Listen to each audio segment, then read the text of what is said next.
Give me your elevator pitch, son. We make small batches of chocolate that taste good. And that's different from all of the chocolate companies that make large batches that taste bad? Do you call yourself a chocolate-ador? I am a chocolate researcher. Uh-huh. It makes it sound like I eat a lot of chocolate. And I do. And how is the diabetes treatment going? You have chocolate from Venezuela and Madagascar, the Dominican Republic. So obviously, first question is, which of those places has the best drugs? And do you have a side hustle in the drug trade? People ask us to hide these bags inside of our cocoa beans all the time. We never ask what's in them. Like Easter bunnies full of Coke. Most people are adding bacon and salt and all sorts of Nibs? things. I don't even know what nibs are, but if there's some oppressed nib miner out there. Roast, crack, sort, winnow, grind, conch, and temper your chocolate? I don't know what the fuck most of that means. But it sounds dirty, I know. It does sound dirty. It also sounds like you do a lot of yelling at the chocolate.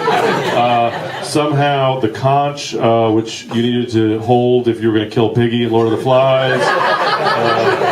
Winnow from Buffy is obviously involved. All this sounds super oldie-timey.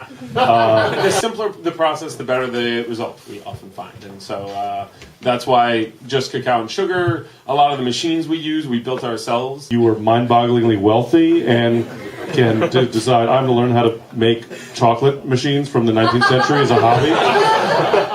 Now, when you say mind-bogglingly, no. How's the smelting practice going, by the way? Do you do leachings? What other oldie-timey stuff do you do? Do you get to actually meet the farmers?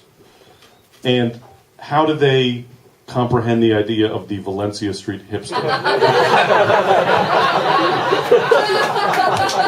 Like, so Coachella's really important, sir. Are you Mayan? Sometimes we wear ponchos. For no reason. We wear a poncho over a Nehru jacket, because fuck it. How does that go?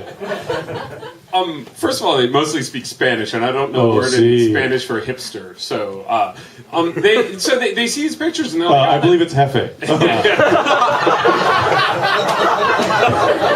There is this sort of weird juxtaposition of like, oh, we brought you a bar of that's made from the beans you made, and it's covered in paper from India, and they were like, how the fuck did you get paper from India? And, You show them pictures of the factory on your iPad, and then they stone you as a witch. So most of my knowledge of chocolate making comes from the 1971 documentary Willy Wonka and the Chocolate Factory. So obviously, I'm not sure where your chocolate river is. I know it's there. Everything at the factory is edible. Obviously, we all know that. We're not sure if you can send chocolate by television anymore. there's a machine that has a stream of chocolate that comes down, and everyone comes in and it's like, it's fucking true, there's a waterfall of chocolate. And then we keep them away from it so they don't stick their heads in it, which is tempting. How do you describe taste of chocolate in a way that doesn't sound like total bullshit? Ironically, one of the flavors that describes chocolate the most, there's a flavor called chocolatey. And I know it sounds like bullshit where you're like, oh, this is chocolatey, and that one is more chocolatey. Oh, fucking hints of Satsuma and lemongrass or whatever. Or do you just make that, is it just like a magic 8-ball or boggle or something? Like, here's the flavors.